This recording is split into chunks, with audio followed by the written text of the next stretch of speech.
happy Saturday. You are tuned in to the American Cream Show, a financial educational show where I show you, lead you, guide you on rewind, where I teach you, show you, lead you, guide you on how to redefine the American dreams on your term with Cream. And Cream stands for credit, real estate, entrepreneurship, assets, and mindset.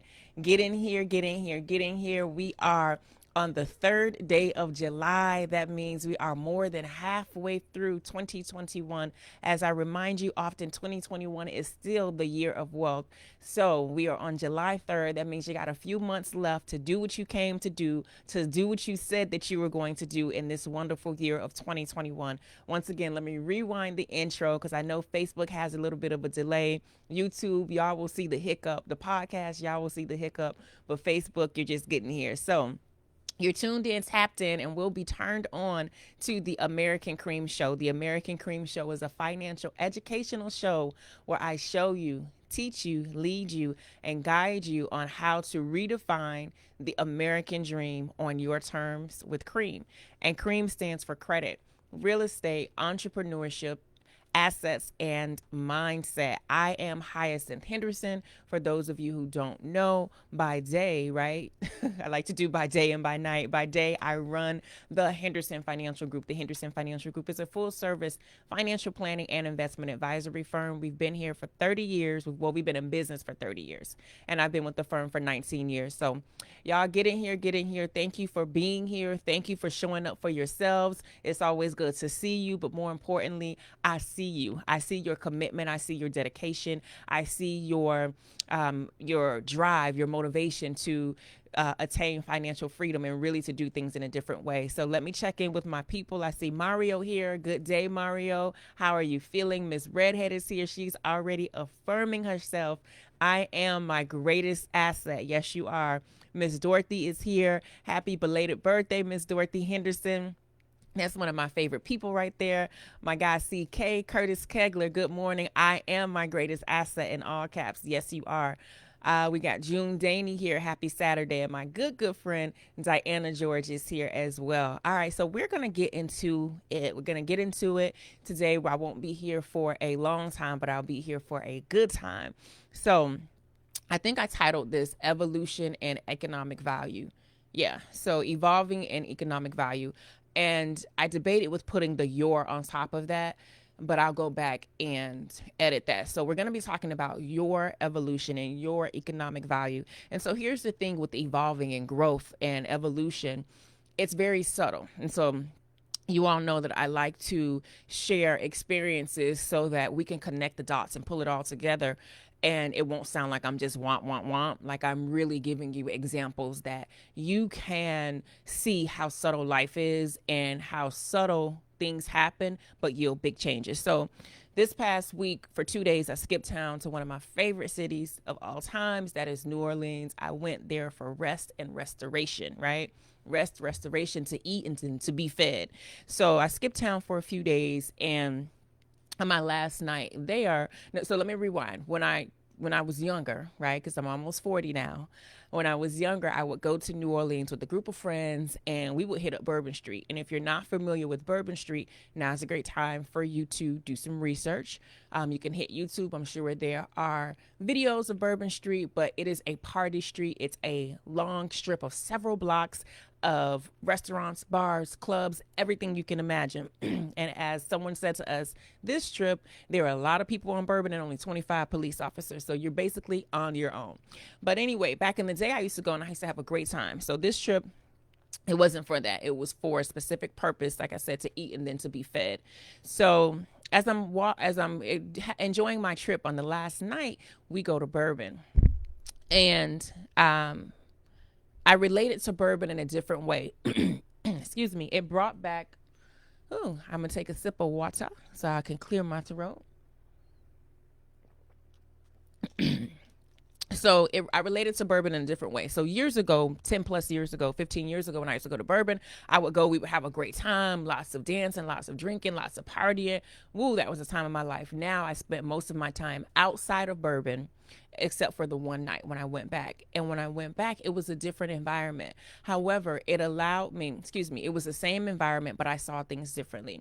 It allowed me to see, understand, and appreciate the people who were still on bourbon, having the time of their lives, drinking one too many drinks, doing whatever they wanted to do, and recognize my evolution. So when I looked and I watched, it wasn't with a I'm higher than or higher than mighty, because I don't believe in doing that, and I don't believe that benefits me or people. Let me go back. So when I was there, I said to myself, I said, I got to bring my daughter here. Now my daughter will be 21.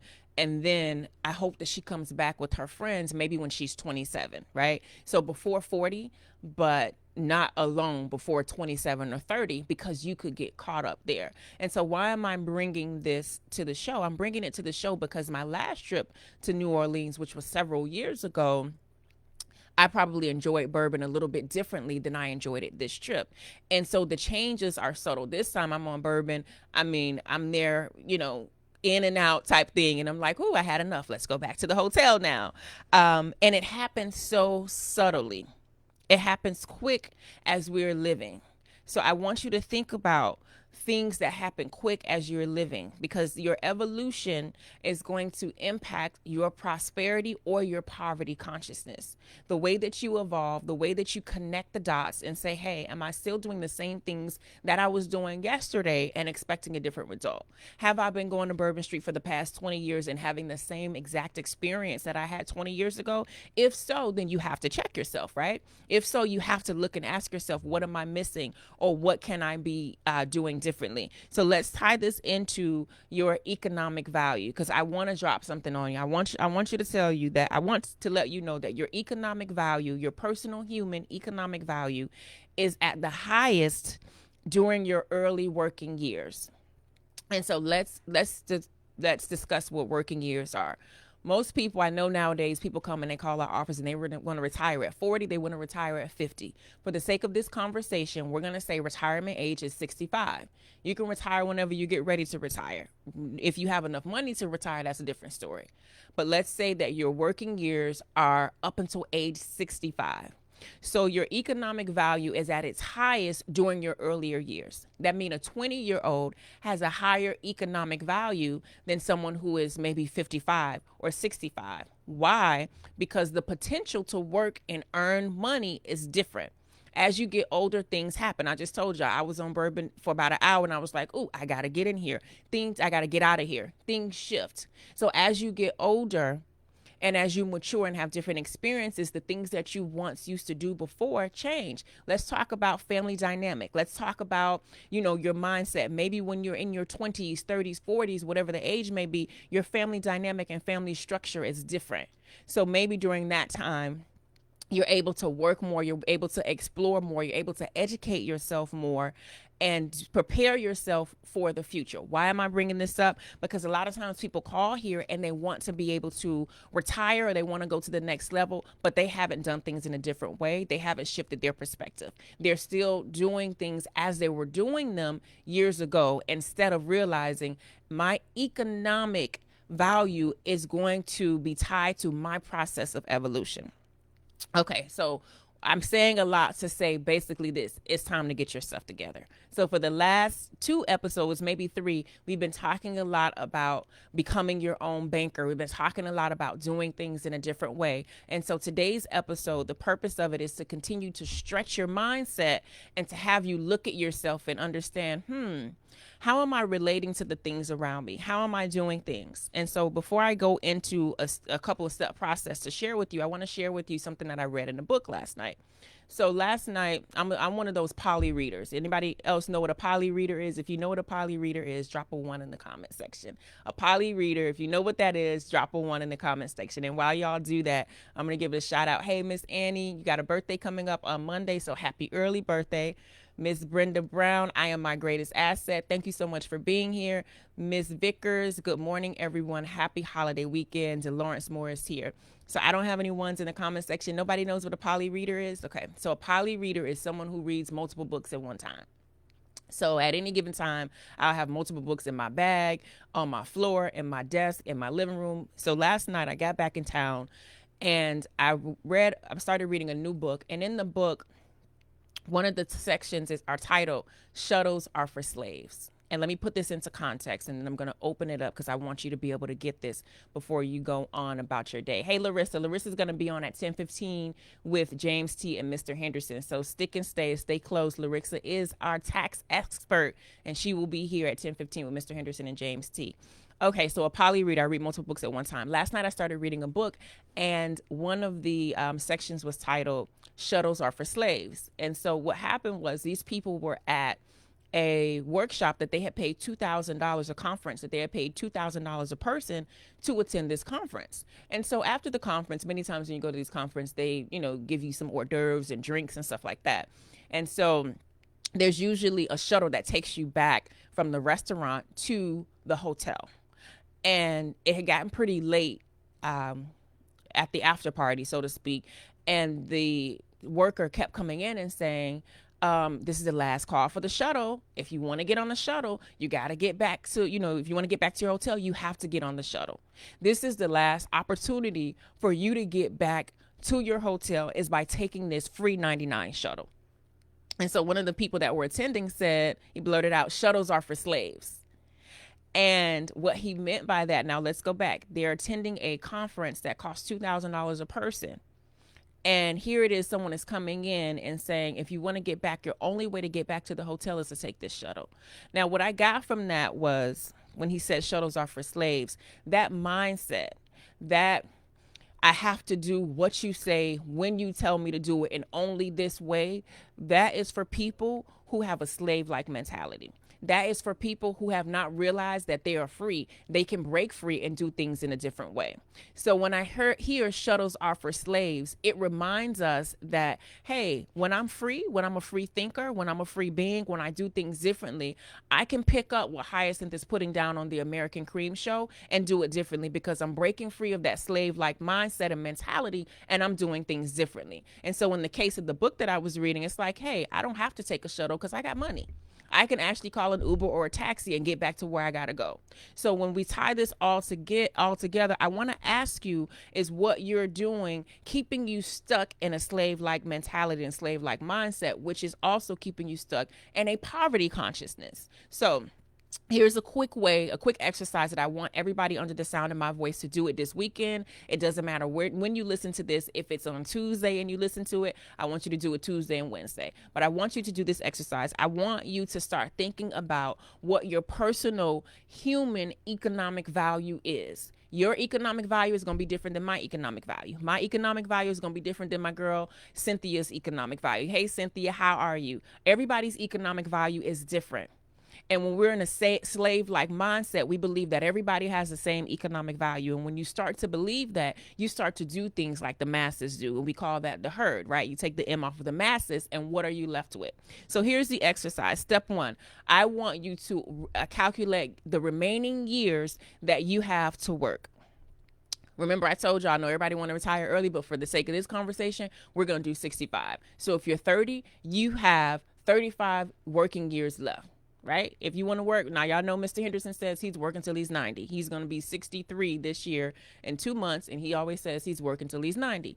Cool. But for this exercise, I want you to calculate your remaining years up to age 65. Okay. So when you do that, you got to think about, okay, this is the time that you have left. Because remember, a few moments ago, I already told you that your economic value is at its peak when you're younger. It's at its peak when you're 20, 25, 30, because you can learn more, do more, be more. Yes, I know there are some people saying I'm 40 and I'm still doing a lot. Yes, you are the exception. You can still do that. However, when you calculate the time left, that's going to put things into perspective. So now as you calculate the time left, I then want you to take your salary, the amount of money that you earn. And I hear people saying, well, Hyacinth, I'm not on a fixed salary. Maybe I'm commission based. Maybe I'm self-employed. Maybe my salary fluctuates. It depends on how good I do the Funky Walk Tootsie. They may give me a bonus this year. They didn't give me a bonus last year. Whatever the case may be, use an average. Use a realistic base and an average. And I want you to then take that amount if you got 30 years left or 35 years left, and let's say you earn 100,000 a year. So I want you to multiply 100,000 times 35 years. Right? And so that's going to give you a number. When you come up with that number, I want you to look at yourself. First of all, let's stop right there, because most people believe that they don't have enough money. They believe that they need to be paid more. They believe that the system is designed to fail them, or whatever the case may be. But when you do the math and calculate the amount of money that you earn a year, you can potentially earn a year, times the amount of money that you have, the amount of years that you have left in your working years, you're going to be enlightened. You're going to say, wow, I'm going to be able to run through that amount of money. That amount of money is going to come through my existence. Okay, Hyacinth, what about taxes? What about expenses? You're right. But I want you to first look at that number, because a lot of times we're not paying attention to our evolution. Once upon a time, we weren't making $1 a year. Some of us were making $20,000 a year. Some of us were making $5 an hour. I remember when minimum wage was $5.35 an hour. So when you look at your numbers now this way, you start to recognize the evolution from where you have been and where you are, and then you get to plan for where you're going. Because if we don't do that, if we don't take the time to do what I'm suggesting that you do now, you'll be back on Bourbon Street doing the same things that you were doing 20 years ago and not realizing, dang, I'm still doing the same things. I'm not relating to this in a different way. So when you calculate your annual salary, your annual income, whatever it is, and multiply, that's going to give you a big number. And when it gives you the big number, I want you to sit with that for a while. And after you sit with it and you gather your feelings and your emotions, I then want you to say, okay, well, this is the amount of money I earn, right, during this time period. Now let's back out my expenses. I want you to back out your cost of living, take out your taxes, take out all your living expenses. So if you earn $100,000 a year, I want you to annualize all of your living expenses and annualize the taxes that you pay. What does that look like? If your rent or mortgage is $1,000 a month, then 1,000 times 12 is $12,000. So you'll take 100,000 and you'll subtract $12,000. Then you'll subtract your average grocery bill or whatever it is. Annualize all your living expenses, and you're going to be left with a new number. Now, some of y'all are going to be left with the number that after you take your annual income and take out all of your annual expenses, you might be like, dang, I got 20,000 left. I'm going to tell you the average rule of thumb is you should be left with about 70% of your income. So that means if you're less with anything over, less than 70% of your income, you have a misbalance. Why is this important? Because you evolve at such a rate, it seems subtle, but it makes a big impact, and you don't realize that, dang, now I'm making 100,000 a year. I remember I was making 40,000 a year, but now after I subtract all of my expenses and taxes, it looks like I'm making 20,000 a year. The evolution is subtle, but it yields a big impact. So let's go back. We're going to calculate the amount of income we make a year, multiply that by the next 35 years. Then you're going to calculate your expenses for the year, multiply that by the next 35 years. Then what you're going to do is take your income and your expenses and say, in 35 years, if I keep doing what I'm doing, this is how much money I'm going to have left. Are you shocked? Are you surprised? Are you in a good space? Are you in a space where you're like, wow, I'm going to be broke in 35 years. By the time I get to 65, I'm going to be broke. So for me, I'm almost 40. My number will be 25. When I do my numbers, am I looking at my numbers and saying, because it happens so subtle. I mean, if you think about it, in 4 months, maybe in 5 months, we're going to be saying Happy New Year. So when we say Happy New Year, it is going to be 2022. 2022. We talk about the event 19. So from 19, 20, 21, it's going to be 2 years since that event came, and now it's going to be 2022. It happens subtle. The evolution happens subtle, but it's also tied to your economic value. So now that you have these numbers, you're like, okay, Hyacinth, what am I going to do with this? Now let's talk about some stuff. Because this is what the American cream is about. The American cream is about no longer being a slave. No longer saying, I'm just doing what I'm told to do. I'm living, I'm doing this. The first thing you have to do is let's figure out what expenses you need to reduce. Your living expenses should be less than 30%. 40%, okay, but I like 35%. Let's meet in the middle ground. If not, you have to figure out a way to reduce and or shift your expenses. As you get older, as you grow, we should be figuring out how we're going to get rid of our car note or how we're going to shift that expense. How we're going to get rid of our mortgage or how we're going to have somebody pay for this mortgage. How, or an investment. How we're going to reduce and or shift expenses. Because when we were first children, when we were 20, when our economics earning value was at its highest, we were out there trying to get everything. We were trying, oh, I want a new car, I want a new apartment, I want this, I want the latest bag, I want all these things. The evolution is subtle, but it has a big impact on our life. So when you do these numbers, you're like, okay, dang, I'm looking at this, and by the time I get 65, I don't want to be here. This is not enough. Whatever your number is, 9 times out of 10, it ain't enough. And if it's not enough, the first thing you're going to do is reduce your expenses and or shift them. What do I mean by shifting them? That's where tax planning comes into play. That's where you contact the Henderson Financial Group. That's where you contact Larissa Humphrey. Because financial planning is not about deprivation. It is about doing things in a strategic way.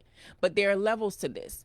So you may not be ready to shift expenses if you have not first reduced expenses. If you still have an excess amount of expenses, it's almost like trimming the fat. Like, before you want to build muscle and do all this stuff, but you still got a lot of fat on you. You got to trim that fat first. A good trainer is going to tell you that. First, you got to eat the grapefruit and all the citrus and the berries and do a lot of and do all this stuff to trim the fat before we could build muscle. It's the same thing. Before you get into shifting expenses, you must first reduce your expenses. And that's going to come with the mindset thing. That's going to come with the mindset shift. After you do that and you have your number, my number is 25. In 25 years, I'll be 65. When I look at my numbers, I know where I'm going, I know where I'm headed, and I know what I need to do. After you reduce and shift your expenses, you are going to increase your income and access to capital. The reason why I include access to capital is because, as we have been learning, we want liquidity, use, and control. The old mindset says, we only get to spend or touch what we trade time for dollars with. Meaning, I got to work more so I can earn more, and then I can get all these things. You're never going to become wealthy by income alone, earned income alone. You will never become wealthy by earned income alone. You will become wealthy by using access to capital and then making investments. So if you have not watched last week's episode, we talked about the beauty of becoming your own bank. It's a must. Because what that allows you to do is it allows you to use some of your money and get access to OPM, other people's money. So after we reduce our expenses and shift our expenses, we're going to increase our income, because we always want more. We want to increase our income, but we also want to increase our access to capital. You need credit to be able to increase your access to capital. You need business credit to be able to increase your access to capital. And you need good health to be able to increase your access to capital. So what are the sub items that you need to do to be able to increase your access to capital? Well, you got to take care of yourself. You got to start eating right. You got to stop smoking. You got to start doing certain things. You have to start using your funds correctly. You have to not mismanage your credit. You have to let go of the mindset that says borrowing money is bad. We don't want to use them people credit. We need to be able to increase our income or our access to capital, because now we know what our number is. We know, for me, it's 25. For you, it may be 10. For some of you, it may be 15. For some of you, it may be 5. You may be like, Zang, I'm 60. 65 is the age. And if you want to work to 70, 80, 90, that's your prerogative. However, for the sake of this exercise, I want you to kind of deal with, put a timeline on it. And the timeline that we're going to put on it is age 65. All right. So the third thing that you're going to do is you're going to start investing it. Start putting your money to work for you. What do I mean by investing it? Most people, when they think about investments, we only think about the traditional investments, the stock market, mutual funds, CDs, if you can call that an investment, real estate, things like that. Shuttles take slaves. Slaves take shuttles. We're not doing that. We're stretching our mind and saying, how can I invest in a non-traditional way, not only the ways that they tell me to do on TV or in the HR department, but how can I invest in a way that is going to help me increase that number to by the time I get to age 65? Because Hyacinth just told me a quick way to do the math. Do you have enough? And I can tell you right now, most of y'all under the sound of my voice, you don't have enough because you're spending more than you're bringing in. You're spending more than you're investing. And what do I mean by that? That means if you are spending out more money than the money your money is actually making for you, then I already know you don't have enough. And that's where investing comes into play. So how do you invest? There are several ways to invest. Y'all know we like real estate investing here, the Henderson Financial Group. We like investing entrepreneurship as an investment. We love life insurance as an investment. I like to include life insurance as an asset class. Why? Because it gives you access to other people's money. And when you get access to other people's money, you can then take that money and do some investments without having to use all of your money, without having to drain the tank. So I want to ask you something to just test your mindset, and then we're going to get out of here because I believe this was a short and sweet but heavy episode. If I asked you, would you use if you have $45,000? And I said, you got $45,000. I'm going to give you $45,000. Now, you can either use this $45,000 to go buy a car, a luxury car, whatever kind of car. I don't know how much cars. Basically, you can use it to buy a car. Or you can use this $45,000 to obtain a second passport. What would you say? And I'm not going to take the time to ask you to drop ones or twos in the comments, but I want you to think about that. And as you think about that, you might be like, well, dang, why do I need a second passport? The average mindset, and that's the mindset that we're getting away from on the American Cream, because remember, the American Cream is an intentional shift in consciousness. The American Cream is an intentional shift in mindset. So we're not doing things the traditional way. We are redefining the American dream on our terms. So the traditional mindset would say, oh, you give me $45,000, I'm going to go buy a car. It don't even have to be a luxury car. It's this kind of car. It's a reliable car. I'm going to spend it on this. Instead of exploring why is obtaining a second passport, why is that even on the table? So here's the thing. One of these items is going to enhance your freedom, and the other is going to limit your freedom. The second passport will enhance your freedom. How? Why? It's going to give you access to other people's regulations, other countries' rules and regulations. It's going to give you access to their tax laws. It's going to give you access to their freedom, as opposed to using that $45,000 to go buy a vehicle. It's going to limit your freedom. You're going to have to pay for repairs. You're going to have to pay for maintenance. You're going to have to pay for fuel. And even if you have one of those extended warranties, your time ain't free. I told y'all the story before when I got a divorce and my ex-husband said, no, you could keep the luxury car. And I was like, cool, okay. But I had to use my time to keep taking it to the shop. I had to quickly give it back. Okay, I know you told me that I could keep it, but my time is not free. So when you calculate things, that mindset shift has to have you thinking in the way to say, is this going to enhance my freedom, or is this going to limit my freedom? Now, I know a second passport may not cost $45,000, but for the shock factor, I wanted to bring that to the table so that you can start thinking in a different way. Every decision that you make, everything that you do should be to enhance your freedom, because no matter how much you love your job, you don't want to work forever. And if you don't want to work forever, and if you've done the math and you said, this is my number, this is what my income is, this is what my expenses are annualized, and then I looked, and in 25 years or in 10 years, or by the time I get to age 65, I'm going to be here, then you have got to start doing things in a different way. It's time to say, really, do I need a new car? Do I really need that car? Can I afford that car? And afford that car does not mean that you have the money coming in. It means, can your future self afford it? Have you put money in all of your investments? Have you saved your money? Have you allocated all the funds? You got your emergency fund. You have all these things established before you made the decision to say, well, I got good credit and I'm going to go get something else that's going to limit my freedom. And it also limits your freedom because now you got to continue to exchange time for dollars to pay that thing off. So I want you to be thinking in a different way. Get off of the slave mentality mindset. Disconnect from the poverty consciousness and say, I want to be, I want to go into the line that has a prosperity consciousness. I want to make different decisions. I know the people that I'm hanging around, they're not talking about a second citizenship. They're only talking about complaining about what's going on, what they're not doing. The people that I'm hanging around, they're not doing that. That's your cue to get rid of them people and get around some new people. Because there's a whole world, a whole society out here who's waiting for you to be the person that you were called to be. So really quickly, and then I'm going to go ahead and get off of here because we got Larissa, James T, and Mr. Henderson coming up. Your economic value is personal. Your economic value is tied to your personal earning ability. It's personal. My economic value and your neighbor's economic value are going to be different. So when you think about economic value, you're going to ask yourself, are you doing things to add to your economic value, or are you doing things to reduce that? How much time in the day is it? Are you still doing the same things that you were doing? First thing we're going to do is we're going to take that income, we're going to annualize it. Then we're going to take all of our major expenses, our taxes that we pay, our living expenses, we're going to annualize that. And as you annualize both numbers, you're going to multiply them by the time you have to age 65. If you're 40, that's times 25 years. And when you get your top number, your first number, your income, then your expenses, your bottom number, you're going to subtract it.